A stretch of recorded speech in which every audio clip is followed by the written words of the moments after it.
Good evening.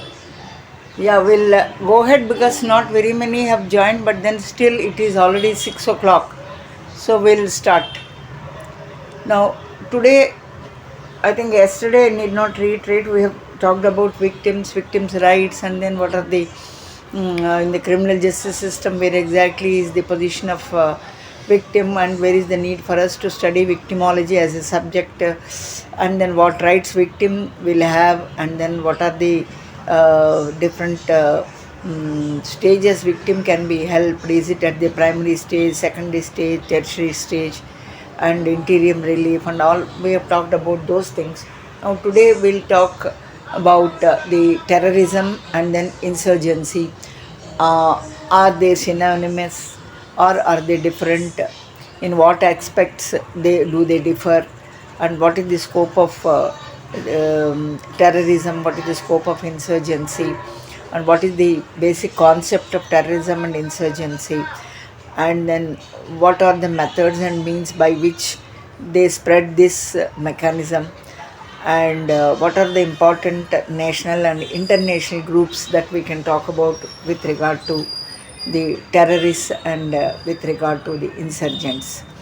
Then what are anti-terroristic measures, and what are anti-insurgent methods, and what are the comprehensive methods, different comprehensive methods that are that are used by the government to combat these terrorisms and insurgency, and how effective are these countermeasures, and what are the factors which will hinder the implementation of such governmental procedures, and what is the international scenario. Is terrorism only within the regions or within states, or interstate or intercontinental? What is the magnification of the terrorism and insurgency?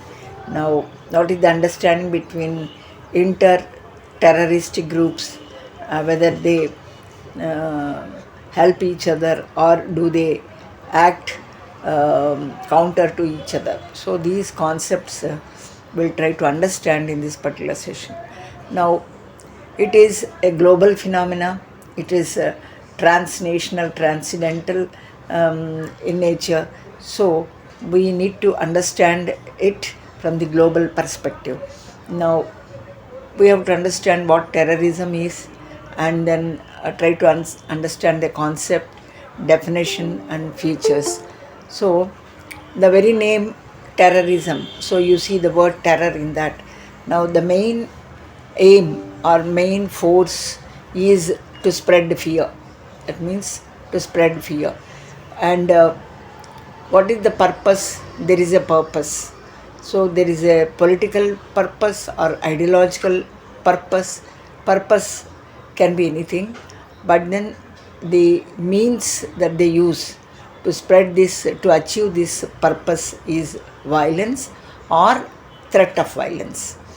Now, the fear is the element. Now, if only a particular group is attacked, then the fear will not be that effective.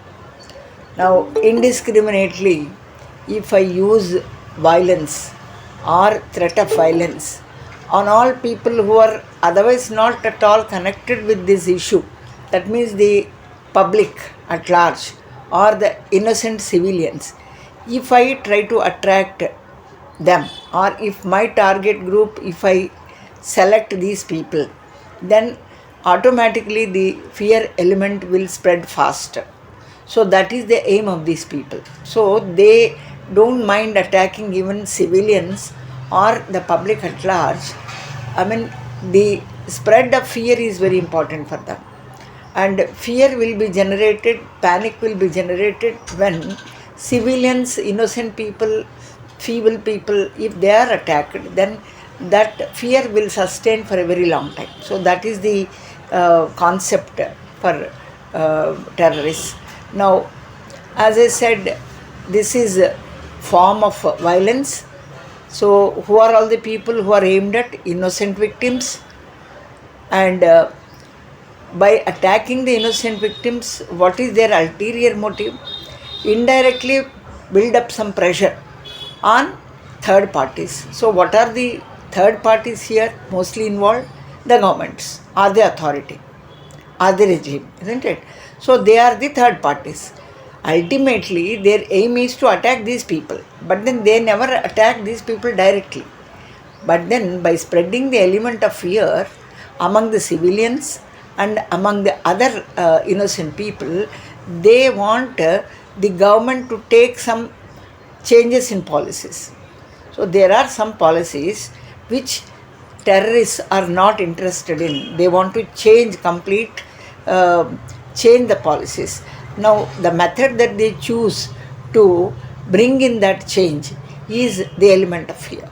Now, for that, they are not directly attacking the government, but government will become alert only when the innocent public, innocent people, innocent civilians, if they are attacked, then government definitely to keep up their regime, to at least it becomes a prestige, self-prestige of that government to stay in the power. So for that at least they will take some measure. If a policy change has to happen, it will invariably happen because they have to somehow protect the law-abiding people, isn't it? Most of the people are law-abiding only. So majority of them, if they want to save, then they have to yield to the pressures of the terrorists. Now, they are all non-state actors. So we know who are the state actors. State actors are, law-abiding mostly. But these groups are non-state actors, and the focus of the international is on these people because it's not a single region phenomena, or the problem is not restricted only to one state or a group of states, but it has become more of an international phenomena, and then everybody's focus is now how to protect, how to take some preventive measures, or how to combat these groups, and what strategies should be there, what covenant should be there, what understanding agreement should be there among the states internationally, so that this menace of terrorism can be completely uprooted. So this is the scenario now. Now, concept of terrorism, if you have to understand the definition, we have understood that it is nothing but use or threat of using violence. So the aim is to spread fear, make people panic. So what is the ultimate goal or objective of such a action? It is only either political or ideological. The objectives may be any one of these. Now, if you have to see, yes. Ma'am, do you think the Pope in Bangladesh is international terrorism?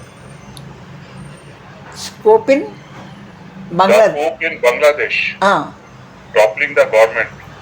See, is a conspiracy of international terrorism. See, one group, if they are more powerful within the state, within the same region, if one particular group is becoming very, very strong, I mean, they cannot become strong without any external help, either foreign funding or some other external thing. Otherwise, they cannot become emboldened so much. I feel that there is some international kind of a thing also there. Their support, not directly maybe, these things will never surface to earth immediately, isn't it? There may be some connection or some kind of a funding indirectly by other groups, because these movements require a lot of money, isn't it? So because the means is to create panic or fear. So how can you cannot just barehanded, if you go and try to threaten people, nobody will be afraid, isn't it? Unless you use some mass destructive kind of a weapon, or a very destructive weapon, or some nuclear things, or some kind of a viruses and all, nobody will be panic, isn't it? And or some kind of a shootings and all, bombings and all. So they require some kind of a preparation, some kind of a funding, budgeting. So this will be indirectly provided. Only then they will become emboldened and they think they are being supported in their ideology. So that is the reason for every insurgency also in the same country, for arms and all, you require foreign support anyway, either by way of material support or maybe monetary support or manpower support or resource support, whatever may be the support. But definitely, I feel there is an international kind of, maybe the sympathizers of the same ideology, or maybe to topple the government of this country, they may be helping them. So the reason may be anything, but then without external support, I feel that such things cannot be possible. That too, you are fighting against government, isn't it? So to fight against, you be the citizen of the same country and then you try to fight against your own government and all, it's not so easy, isn't it? Unless you have a backing, because terrorism and insurgency is not supported by public, isn't it?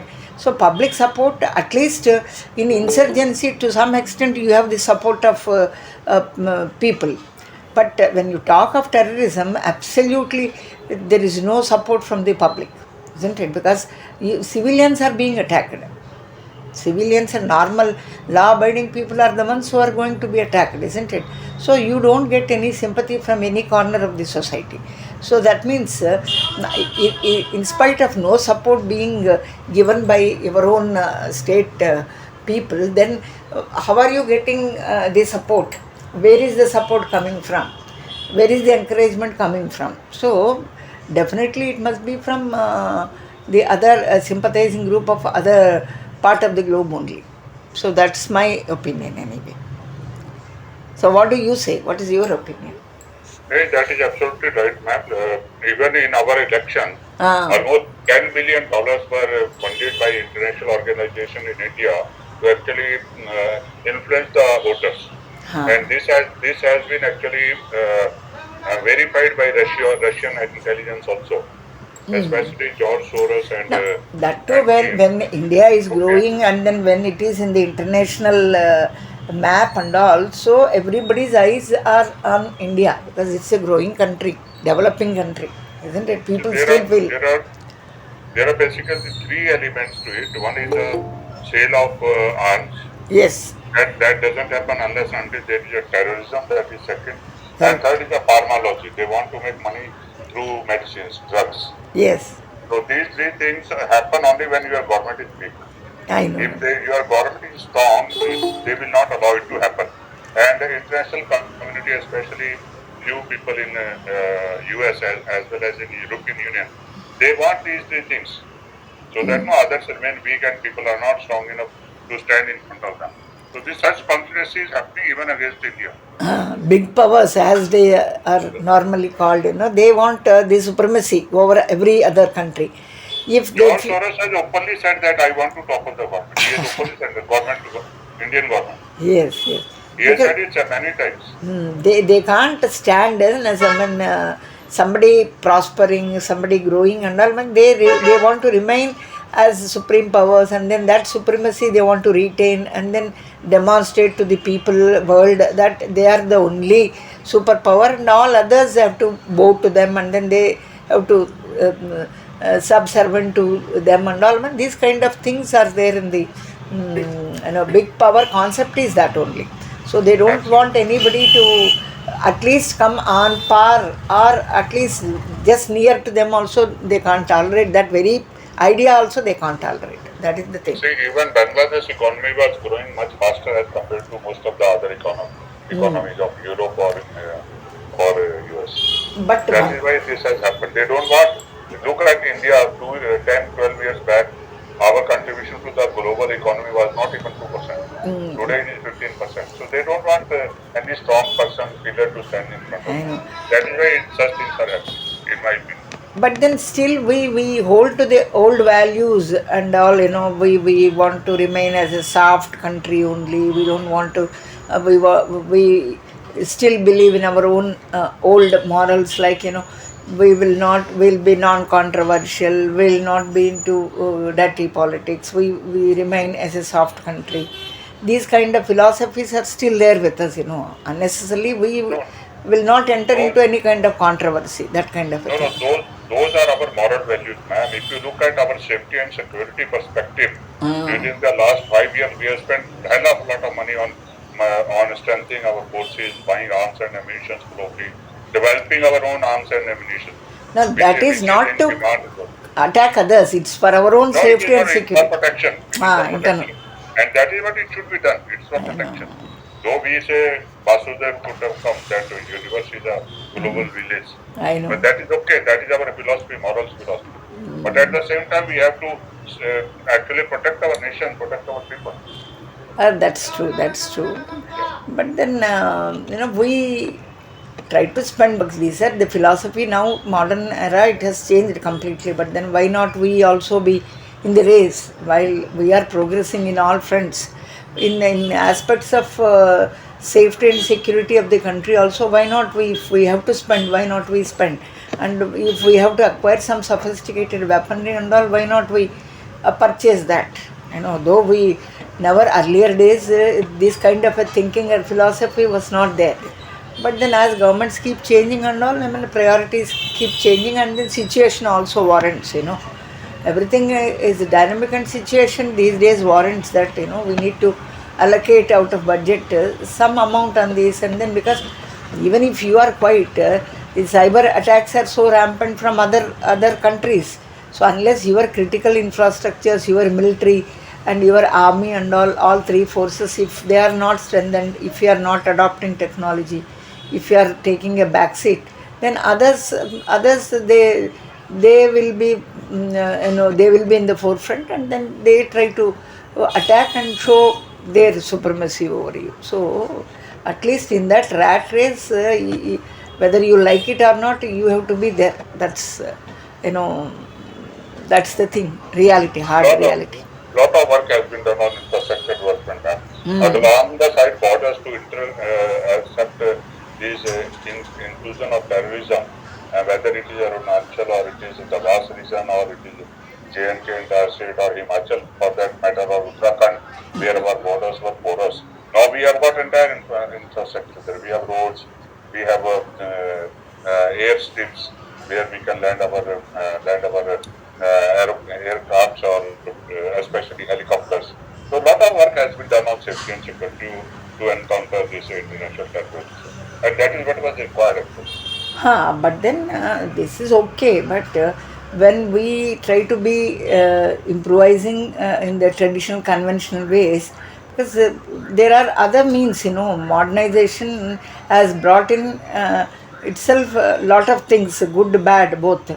So in the process, cyber attacks are more rampant. You will not know, because the strategies which the cyber savvy criminal uses, you will never know unless until the attack happens. Lot of companies also, they never reveal, because they don't want to lose their own customers, their own vendors, and also they try to keep it silent, or for ransom sell the credentials of their own customers to others, because they don't want to take the risk of losing the credibility or goodwill in the public. So, Cyber attacks are prominent across the globe, ma'am, not only in of India. course, across the Yes. globe, but then It is uh, much more in Europe and in USA but as compared only to thing is, much we more. silently suffer. Not that it is not happening in our country, but only thing is, we know pretty well that after all, at the end of the day, I know that a crime is happening, but then I also know for sure that I am not going to be compensated. I am not going to get whatever I have lost. So then people will feel that why, what is the point? Approach police and then get humiliated there, and then trial also. Nothing happens. You will not be compensated, never be compensated. And on top of it, you will have that harassment and humiliation at all stages. So who will come forward? Most of the time, they go unreported. Even if it is reported, in how many cases the investigating officers are successful in repaying the losses incurred by the victims and all. This all, you know, I don't blame the government or blame the machinery, but then this is all, inadequacies, I feel. Inadequacies, whether you say infrastructure or training or whatever you say. So everything is there on paper, good, laws are there, stringent and all. But when it comes to implementation at the government level or at the trial stage and all, you have no evidence there or poor evidence, there are evidences which are inadequate in nature. So even judge cannot help, though things are so obvious, so clear, but lack of evidence, I mean, everything, I mean, will become, it will fizzle out. That is how In, it is happening. in cybercrime, the most important thing lacking is awareness, Of knowledge, course. why it is happening, how it is happening. See, in 95% of cyber crimes, that there is a fault with the victim because he shares his password or Correct. he shares some sensitive information. He Correct. shares his credit card number or bank account details. So awareness is more important. Unless until you are No, it's aware, not awareness also, it is greed. See, I want to become overnight a millionaire, crorepati. Then with even without apply, I mean, this is after all mind game, isn't it? What you call social engineering kind of a thing. So they try to play with your emotions, because every gullible public, we know that we have not purchased any lottery, we don't have anybody in foreign countries, but still temptation, if you, the moment you get some lakhs of rupees, array, easy money coming to me, let me not, I mean, what if I only, it's only a password, let me share, let me do this. This kind of greed I feel is the element, human element is the weakest element, I feel, in the entire thing, that is the weakest element. there are no finances. So coming And back to the topic then, so there are some key features. Now, it is mostly the non-state actors. It is the handiwork of these people, and targets, we have seen that innocent civilians, and then of course indirectly they want to bring pressure on government, and the purpose is that I am not happy with the existing policies, so I want a sea change to happen in policies, and I cannot directly attack the government, so the indirect way which I choose is, yes. Who is this? What do you mean by this non-state actors? Non-state actors mean, we know the state actors, and then we know the criminal justice system people are there, police are there, government is there, legislators are there, isn't it? They are all government actors. So these are non-government, they don't belong to state, they don't have any portfolios or any role, but then they are non-state actors, they are called non-state actors, they don't belong to they the are terrorists actually, terrorists or no, that's persons what who I are am doing saying. the We know crime. the stakeholders. The stakeholders in criminal justice system are, police, the law enforcement agencies normally, and then we have the prisons, we have the criminal, the courts and all. So these are all the stakeholders, government and all. They are the stakeholders, government stakeholders, or state. So normally government, we mean the state, isn't it? Whenever we say state, it can be a country or it can be a state. By state in constitution or any other colloquially, if you see, the state is, in a particular region. So they don't belong. I mean, they are not the part of the machinery of the state. They are non state or non-state actors. State actors work for the government. They are government machinery, part of the government machinery. So all those who have vested interest, who want to topple the government, wanted to act against the government and all, they are non-state actors. So state actors versus non-state actors. Then targets are often civilians or governments to put pressure to change the policy. Then no universally accepted legal. This is the most unfortunate thing that is happening. Now, if you see the legal definition, is there any legal definition given by any of the acts? So we don't have any specified or elaborate, inclusive or exclusive or elaborate kind of a definition for this. So terrorism has it is just fluid legally. If you see the definition, or even if there is some kind of a definition, there is no consensus among the states, nationally or internationally. We don't see any definition. Some acts in some country or in some state, they can be termed as terrorism. Some other acts may not be terrorism at all. So if there is in the definition itself some acts if you feel are terroristic acts and others not, then how are you going to formulate a definition for that and how are you going to frame some sanctions for that? So there is no consensus among the states. So that is the biggest problem in the country, in the entire world, not countries, entire world. So these are key features. Now, what are the issues here? Prosecuting terrorist crime is an issue because there should be some definition, there should be some consensus, and unless until, so we have seen IPC and all, there is a definition, there is a penal section for that. So if there is no clear definition for the crime, then it cannot be called as a crime. So when it is not called as a crime, where is the element of punishment for that? So if you have to tackle this, then you have to first identify, have some consensus, what act will constitute or what group of acts can constitute a terrorism, or is terrorism a crime. In one country, probably it is liberation of some group, maybe a patriotism. For other country, it may appear as if it is a terroristic act, isn't it? It is the perception of the individuals, That is the reason when there is no consensus for the definition of terrorism, then it still remains an issue. So if you want to combat, if you want to prosecute, one second, let me have water and then.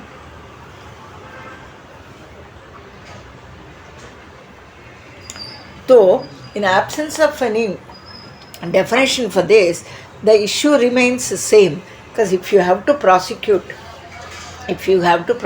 this crime, then there should be some kind of a punishment for that. If you have to give a punishment, first of all it has to be termed as a crime. So some countries, some actions are terroristic activities, some other countries it may not be a terroristic activity. So this is the main issue. That means states differ in their approaches to prosecuting and categorizing terrorist act. So if you have to prosecute, you have to categorize. Now what acts of people can be termed as terroristic activities, what are non-terroristic activities, there is no consensus among the states. So resulting in varying judicial outcomes across the border. So judicial outcomes also will differ across the borders. It will not be uniform, isn't it? The international communities now strives for prevention and collaboration, especially after the terrorist attacks at September 2001. Now we know that hitherto it was not such a serious problem, and then the countries across the world, if they start experiencing these kind of attacks, then they said the international community also now it's focus more on how to prevent, and should there be some kind of an understanding, collaboration, conventions, agreement, because it's a global phenomenon. It's not restricted to only one region or one state. Now it has become global. It has outreached the globe, and also they feel that there should be some kind of an understanding and collaboration, and especially when it comes to anti-terror strategies or anti-insurgent strategies, if they have to evolve, then at least there should be some collaboration. It's been now felt, and that is the reason why they are looking for some preventive methods and some agreements, so that across the globe there is some uniformity and in understanding the definition and implementing, and if possible preventing such attacks. So now all the more there are number of groups, terror groups which are increasing globally, isn't it? Now the Al Qaeda, ISIL, these are international cooperation essentials, because in order to combat, because it's not one country's problem. So this is a problem international. Yes. Is it ISIL or ISIS? ISIS, ISIL mean the same. Let me just give you the expansion of that. 1 second, wait. I have got the expansion for that. Such one. Islamic State of Syria and Iraq. See, Islamic State of Syria And Iraq. and Iraq. What you said, ISI. ISIS. And Islamic State of Iraq, Lebanon, Lebanon. Levant. Levant. Levant. Both mean the same. So Levant includes Syria and other countries, Lebanon, Iraq, other countries also. It means rise in the east. Rise in the east. That is the meaning. It both mean the same. ISIL or ISIS. Both mean the same. Okay, ma'am. Okay. Now, international cooperation essential in combating. So, now more and more groups of this kind, terror groups, are increasing now day by day. So, definitely there must be some understanding, some cooperation among the countries, among the states. So, they have to evolve some strategies whereby they can counter or combat the terrorism. So these are the issues. In the first place, we have no consensus as far as the definition is concerned.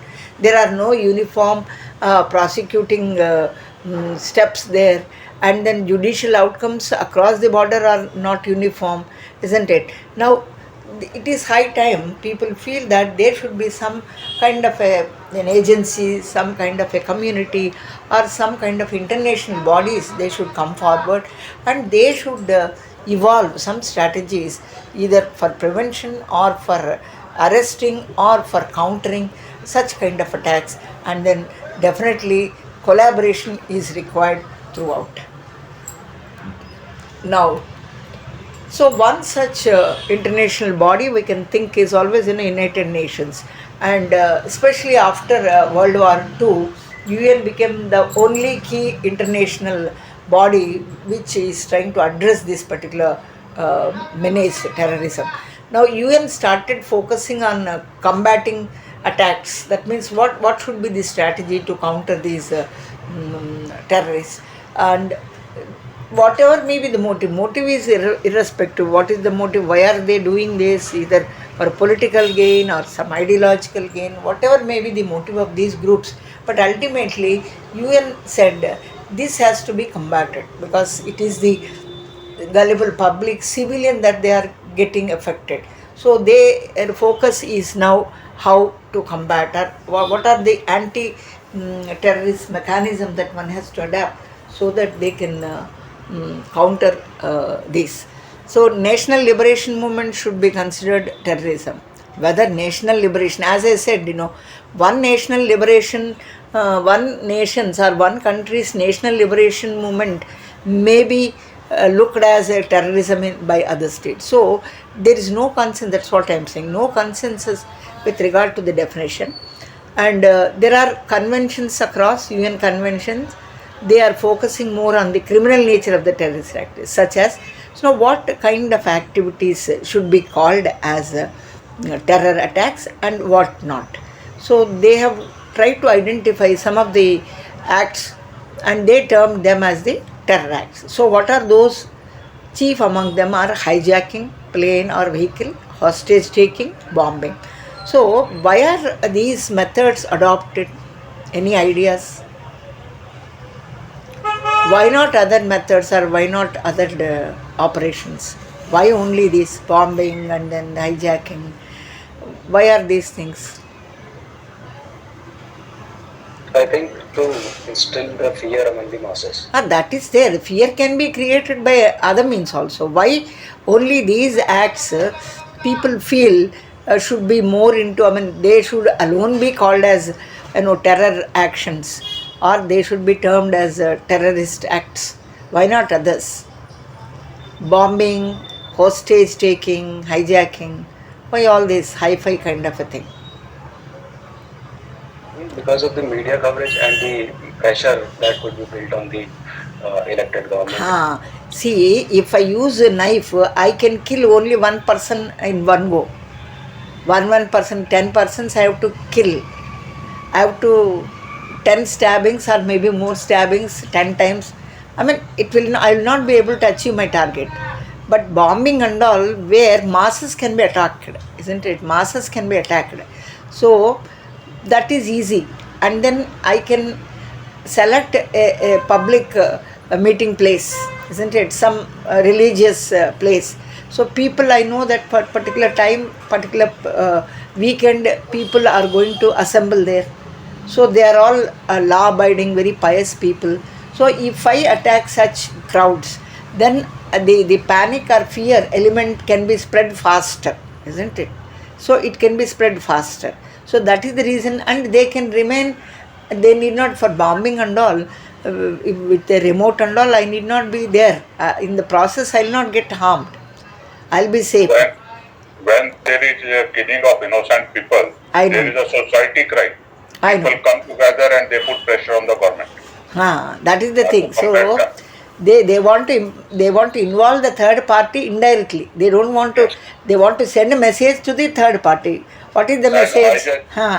hijacking generally happens to either to get the release of their previous terrorists Who are there in the prisons? Yes. or monetary benefit. Put up lot of demands on the government.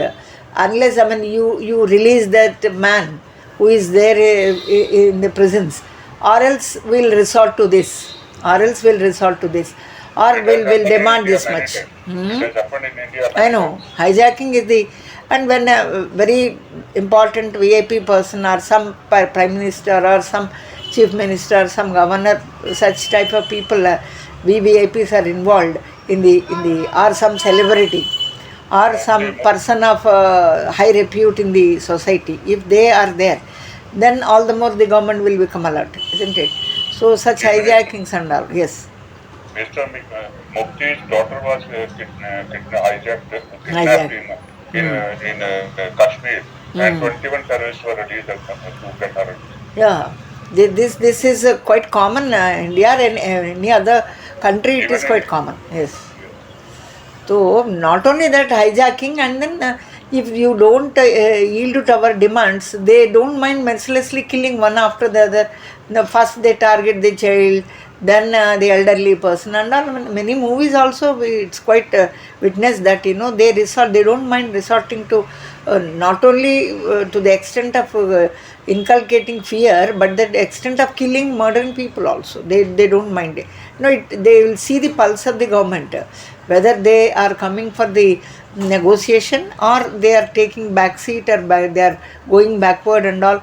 So they'll see that, they'll understand the pulse and what kind of demand will put them to pressure. They also understand that. So that's all mind. They understand the pulse, and accordingly their demands will also increase. So these are the things. Now the UN designated some groups like Taliban, Al Qaeda, ICIL. So like that, ANF and all, they have already designated, and then they said that these are the organizations, terrorist organizations. Now, terrorist victimization. So there are victims. Now, victims again, we have seen in the previous class also, victims can be divided, direct victims, indirect victims. So if the direct victims, they get injured and all, but then families also, whether it is family, extended family, otherwise it's a trauma, it is an agony, isn't it? So direct means direct people are killed. The people who are injured in the direct attacks are anyway, they will be injured, or if the injuries are so severe while taking to the hospital, they may die in the process also. But then those who survive also by any chance, they will be physically or mentally maybe post trauma syndrome kind of a thing, they will be subjected, and it will be a kind of a for families also, they will not be out of that fear for a very long time. So that is exactly what terrorists also want. So both the direct victims are there, indirect victims are also there, and both equally suffer in the process. Now, what is as we already discussed, the aim is to send messages not only to the direct victims but also to the government. This is the third party. So to the government and other terrorist groups, let others also know, because most of the time you see terrorist groups in the crime scene signatures and all, if you see, very boldly they say this is our handiwork, and they leave lot of slogans, lot of pamphlets, lot of literature, lot of souvenirs and all. They deliberately try to leave in the scene so that people will understand They are doing it deliberately with a purpose, and then willfully they are doing, and they want the government to take action. Otherwise, such things will happen frequently, not only once. It may repeatedly it may happen. So this is the kind of message they try to send, and they declare themselves that we have done it. They don't hide things. They boldly say, declare, either by leaving souvenir or banners or pamphlets or some literature. They deliberately leave, and then they name the group also. We are this group and we have done this. And typically the modus operandi there also is so very peculiar, unique. And looking at those clues, you can very well say, yes, because for example, if it is an explosive, if it is an explosion, but the kind of raw material that go to make the explosive, the kind of explosive material, chemical that goes to make it, or the design of the very bomb and all. So the way they plant it, or the way they try to throw it in the public meetings and all. So that itself is a kind of a signature. If you very clearly see these signatures, look for those signatures, and if they are found, you can very well connect them with the terror groups. This is also possible. So they are accustomed to use such kind of clues, and they don't mind declaring and making an advertisement that we are capable of doing, and we don't mind. We are also bold enough to declare ourselves that we have, it is the handiwork of so and so group. Now, and they want to send such messages not only to the government, other terrorist groups who are there in the other part of the globe, and of course public at large is their targets. Now, another element which adds fuel to the fire is, unpredictability. That means when they are going to attack, whether this is the only attack, can we say that for this particular day this is over, attack is over, or explosions are over? You can't just say. Maybe next moment, next part of the state or next part of the region will be attacked similarly, isn't it? Unless until you are not alert, such things may happen. Temples, religious places, or churches, or some public meetings, whenever they are happening, they are so unpredictable and random. The periodicity with which they occur and the targets they choose, they are all random. Now, this is another thing associated with terrorists, which will make government go little panic. Then combined with the media's role in amplifying the event. See, media, I don't know, sometimes they act so funnily. So they forget their responsibility. They are meant for a particular purpose and all. They will not understand. They think that by showing the live telecast of everything, I am making people understand what is happening before their eyes, or I am making people aware that what is happening and all. But at the same time, they forget that no, the terrorists in the other part of the globe, the other groups are also seeing this. They are also witnessing these things. They'll also be educated further and all. And there is no need for us to show every detail, isn't it? So, and show the same event repeatedly, isn't it? So I don't know what is the purpose. Only vested interest that they have is only to enhance their rating and then be in the race. That is the only thing. But no, ma'am. Indirectly, media is also funded by such groups. Of course, that is the backdrop story. Of course, that is also there. They are also given. They are also manipulated, so that they will also get benefited. Their ratings will also improve, isn't it? That is also there. That is the bigger dimension probably. Now they try to amplify, enhance the psychological impact on society, because repeatedly the gory incident, the ghastly incident, how people are killing, how even to the extent when they are beheading, especially the Al Qaeda groups and all, when they attack and when they try to execute their acts and all, they don't mind. They deliberately send such videos also. They also try to send those videos, so that by looking at those videos, and people will become further fear struck and all. So they also do this. And I don't know how media get access to such people. In Andhra Pradesh also, it was very difficult to approach some groups, isn't it? And how media can go access every other place, nook and corner, and how they take videos and all, how they try to show it in television and all. It is astonishing at times. Osama bin Laden has shared videos several times with even with the He shared, and then the execution also, beheading somebody, putting a plastic sheet and folding their hands and tying up their hands and all. I mean, deliberately how they try to do it, so dastardly and all. Those such videos are also in circulation. And then our media, I don't know why there is no restriction and all. They try to show it and then make it public. And it is not awareness, it is only, in a way they are also spreading the message of fear or terror, I feel. And that is because of Article 19 of the Constitution. Freedom of this thing. Speech and expression. But then all freedoms have a rider, they have a restricted this thing, restriction is there. It's not a free kind of a thing. Opposition is taking advantage of it. I know. Reasonable restriction. It is a rider is there. Every free fundamental right has got a rider, and then it should be reasonably restricted. Then, of course, unpredictability and then the randomness with which these incidents happen also make them a little serious and all. And media, of course, it has got its own negative role. If it is unduly focusing, unduly amplifying the event, if there is nothing also aggrandize it and show repeatedly and all, only rating is the ultimate thing they want. It leaves a very bad impact. Psychologically also people may go mad. So this is what is about terrorist victimization.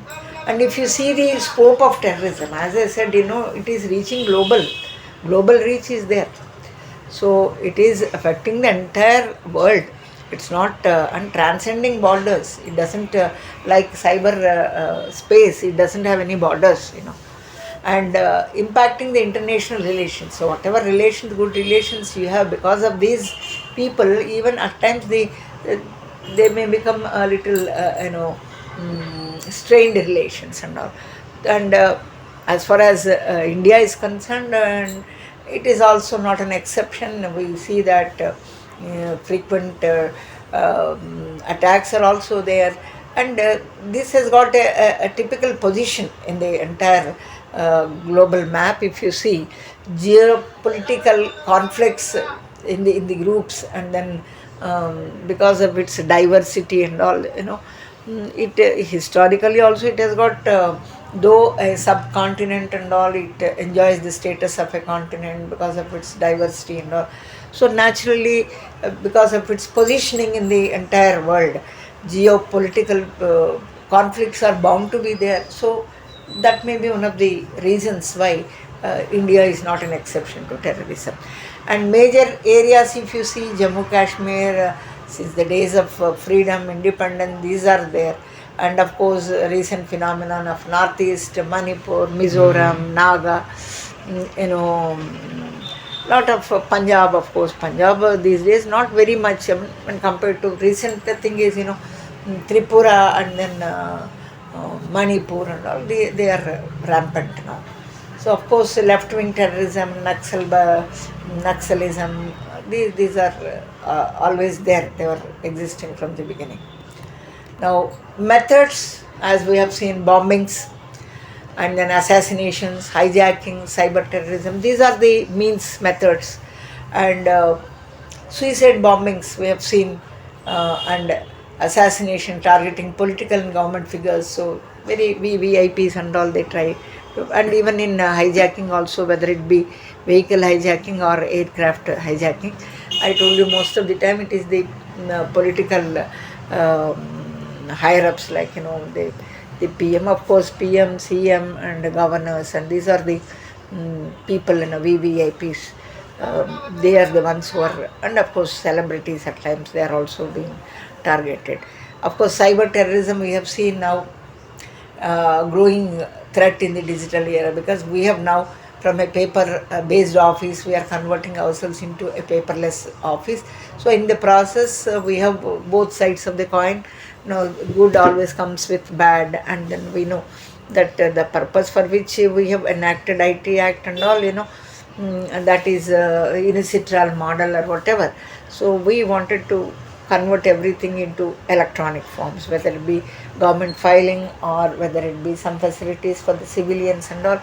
That is the very purpose with which we have enacted the IT Act, UNICITRAL model law. But then we have seen the other the repercussions of that infrastructure wise we are not that equipped, and then the laws are not that strict and stringent. So cyber terrorism is also happening. If I have to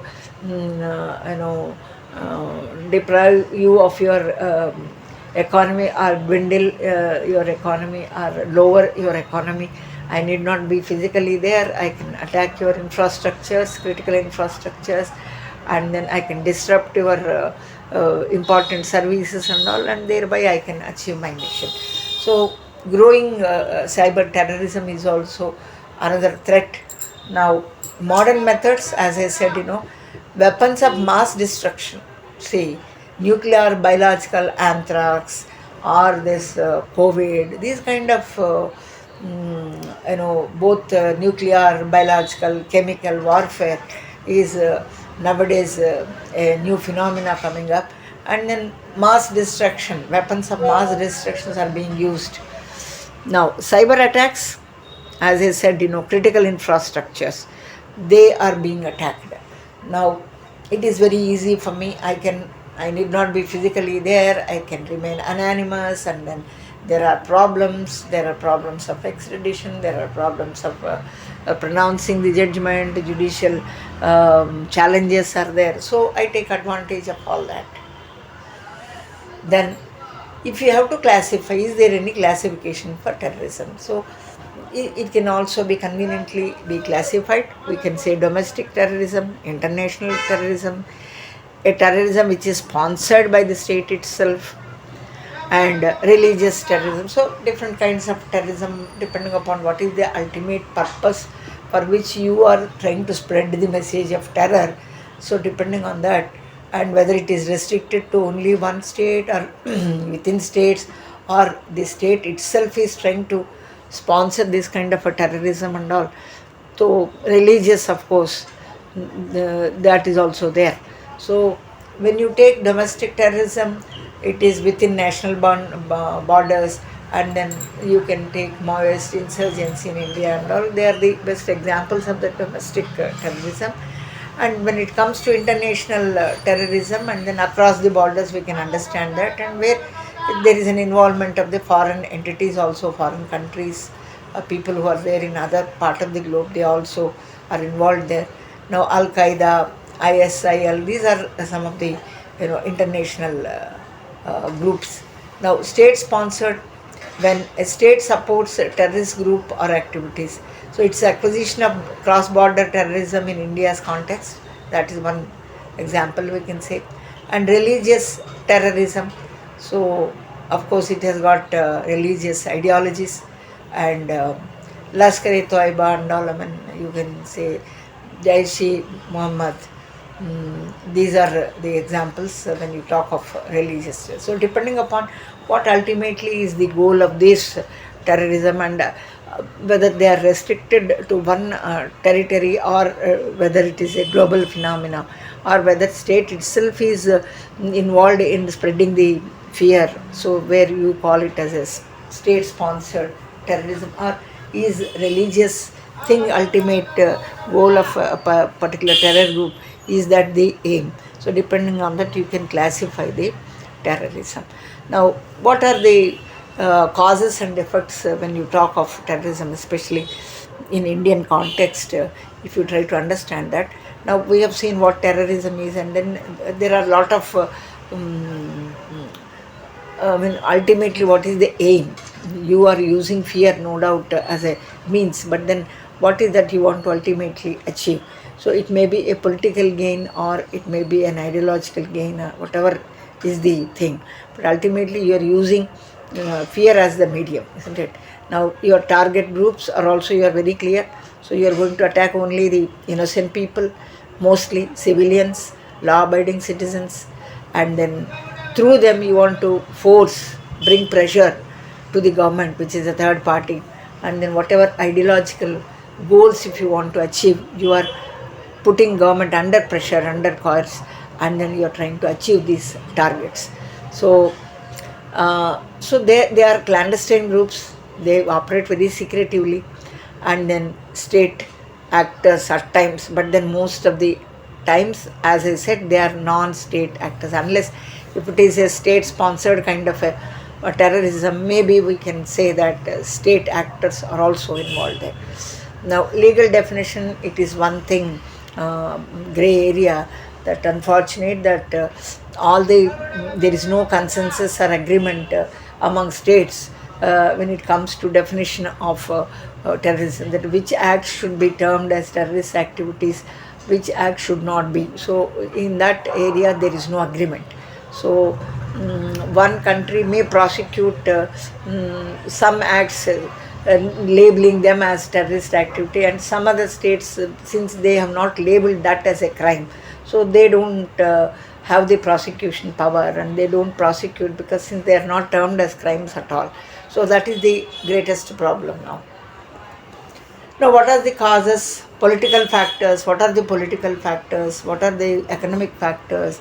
And how they are going to impact is what we need to understand. So most of the time it is the political conflicts. If they go unresolved for a very long time, then that may ultimately result in terrorist activities. So examples are very clear before us. Kashmir conflict is one that, and if you see any terror activity, there is a definite underlying root cause for that. Unless you attack that root cause, then there is no point in strengthening any your military, strengthening your security, funding, spending more budget for strengthening the the army and all. It doesn't help unless you attack the root cause. And then terrorist dispute between India and Pakistan. So these are, I mean, long, not now. These are phenomena which are existing quite before, isn't it? Northeast India, you see long-standing insurgencies, related to ethnic groups and then political autonomy. They want Nagaland, they want a political autonomy. Mizoram, earlier they also wanted, and now it is given, and also they are all rooted. They have got its root from the beginning, So ethnic, it may be something related to ethnicity or something related to autonomy, because they want it as an independent state, independent country altogether. So that may be the motive. Now, injustice and perceived discrimination. Say marginalized groups and marginalized communities, since they have nothing, they are not going to take a role in political power. So they are frustrated. They are marginalized groups. So they feel they are excluded, eliminated, discriminated, isn't it? It is their perception. And then they feel that they are deprived and a lot of injustice has been done. So they become some vested groups. So they start idealizing themselves and then grouping themselves and then becoming an active terror group. Or it may be regional grievances in states like Jammu Kashmir, Assam. Their insurgencies are very prevalent. Now, there are different causes and there are different factors for that. So, one is political factors, where these conflicts, they remain unresolved, they are not resolved. Maybe that is one of the reasons. Ethnicity may be another reason. So, autonomy may be yet another reason, isn't it? Or discrimination may be another reason. Then poverty and unemployment, this is economic inequality, haves and have-nots differences. And then tribal, developed and undeveloped, tribal, rural, urban. So these things also, because of disillusionment and all, so these are also very prevalent. Now, Naxalite Maoist insurgencies are also there because of deprivation, economic deprivation, class and mass difference and all. So, lack of development.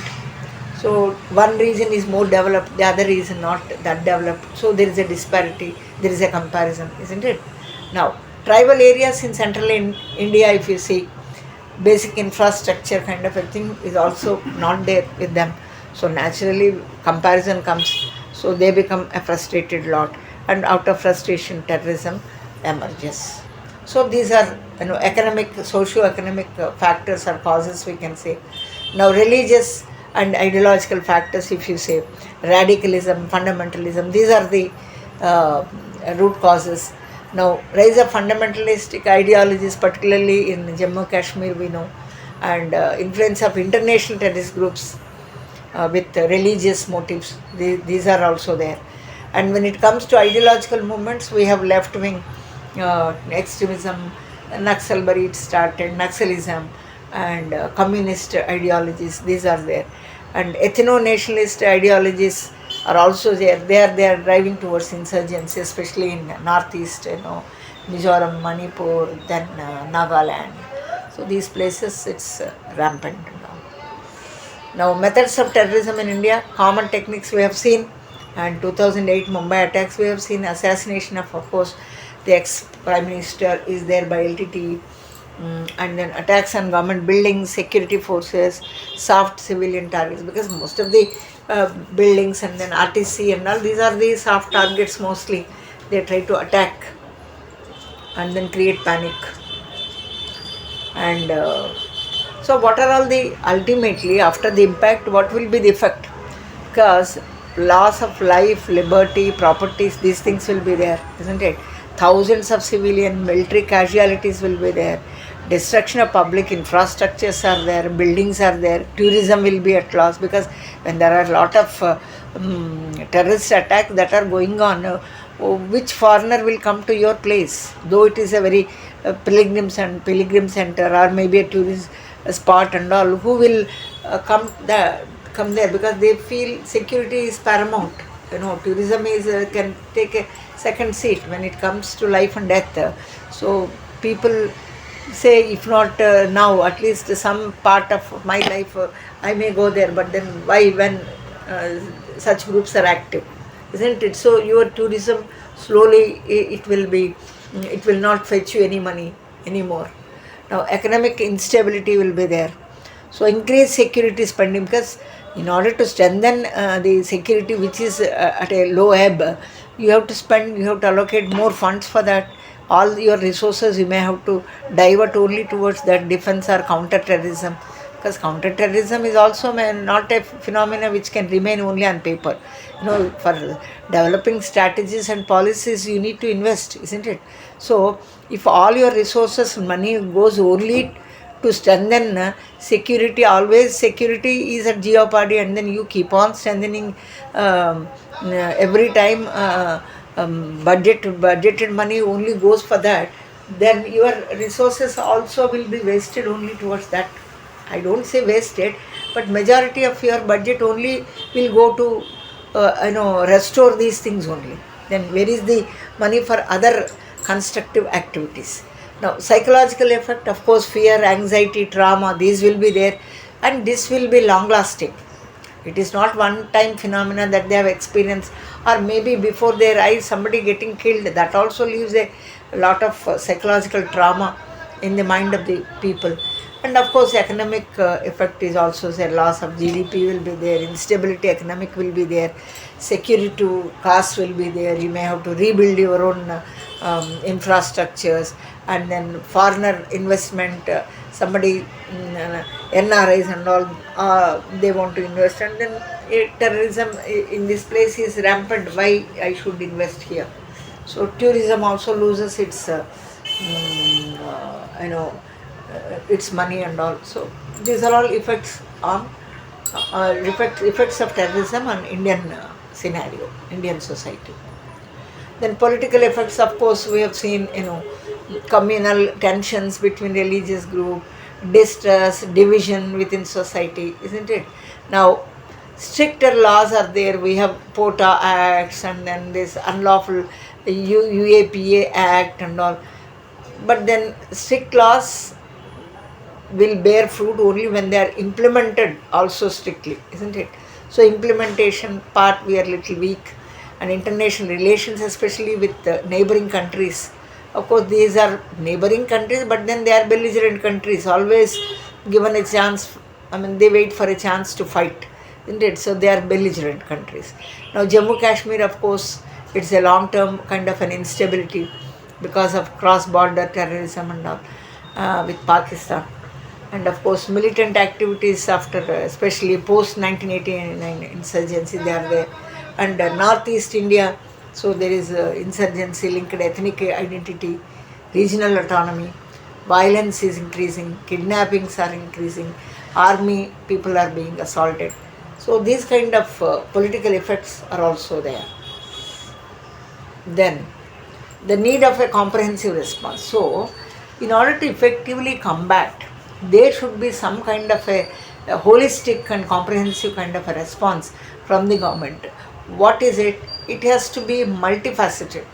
You have to think the problem and tackle the problem from all angles. So, a strategy should be evolved such that it should be able to tackle the problem from all sides. Multifaceted strategy has to be there. So, what does it include? It includes political dialogue, economic development, and then effective law enforcement. So, all these things should be placed and they should be tackled in one go, isn't it? They should be tackled together, not independently, not in isolation, isn't it? So, economic because after terrorist activity, there will be economic downfall, isn't it? So, unless there is an effective law to tackle it, because we don't have any definition itself, is we are not able to arrive at one conclusion. Now, what effective law can we make? So, it has to be tackled. It has to be in the strategy part. It should also be there.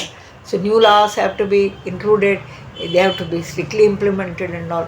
And punishment that is levied also should be strict enough. Now, addressing the root cause, as I said, strengthening the infrastructure, strengthening the security measures will not be sufficient. But what is the root cause? Whether it is regional grievances, socio-economic disparity or inequality, what is it? What is the root cause? Try to tackle the root cause and automatically this will be reduced. That is the strategy that we need to adopt. Global and domestic cooperation, of course, because it's not one region's or one state's problem. It is a global problem, isn't it? When it becomes global, international, then there should be some coordination, collaboration, some kind of strengthening the international and interstate collaboration. I mean, because after all, you have to combat these things. So you need to have a international cooperation. So need for robust security measures while safeguarding the human rights. Of course, human rights, whether it is a terrorist or whether it is an insurgent and all, but then still they do have human rights, and whenever human rights are violated to such an extent, then human rights will also come into play. They'll say, and this is inhuman, though he is a terrorist, this kind of approach should not be meted out to him and all, and they also try to raise their voice. So not compromising, at the same time safeguarding the human rights, this problem has to be tackled. Now, counter-terrorism measures, what are the measures? Security agencies, national investigating agency, there is a separate law, there is a special agency exclusively dealing with the terrorist activities and all. We have the privilege of having this kind of institutions exclusively dealing with the terrorism and all. And of course, legislative framework, as I said, POTA, of course, is now repealed. In that place, you have this name, UAPA, and other anti-terror laws, and international cooperation. As I said, always it is the collaboration and collective work that has to be there, and it is a problem for every other country also. So there should be some consensus for definition, some strategy that has to be developed, some anti measure, that is anti-terroristic method, insurgency method, strict law implementation, and then some kind of extradition laws should also be strengthened and all. So as far as legal framework is concerned, you need to have this kind of a legal framework, international level. Now, of course, insurgency is also no way different from because only how they achieve this is somewhat. So, more or less, I'll just leave this. I'll go for the last slide, which gives you the, kind of a comparison. So, you can see this. This is very important. So, from examination point of view, also. Who is this? ठीक है. So this is a tabular form I have given here. So definition wise, here the only fear element is there, and then political, religious, ideological objectives. Objectives are different. Here objective is to topple the government because they want the policy to be changed. They want to overthrow the existing government, and then they want to bring in their own regime. So that is insurgency, and then they create widespread fear and bring some pressure on governments to achieve their goals and all. And some examples we have given. And insurgency, when you talk about it, is more of a political control, and it is the big difference is they carry out with arms. So arms they use, and then against their own government they try to, and a group of people would like to do this, and then they have the support of some public at least in insurgency, whereas in terrorism you don't receive this sympathy or support from the public.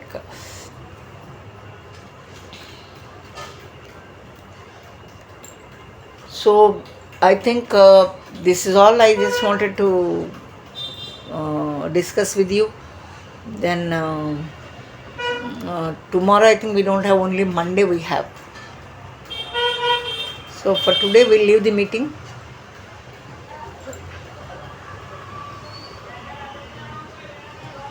Thank you. Right. Thank you.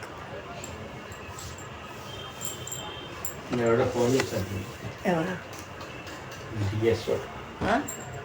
DSO ఎవడో ఎన్ఎఫ్ఎస్యూలో DSO ఉంది DSL. Sundar Lal Sharma DSO అదే ఆయన ఏదో కావాలి, ముందు ఇది cut చేయి, ఏదో కావాలి.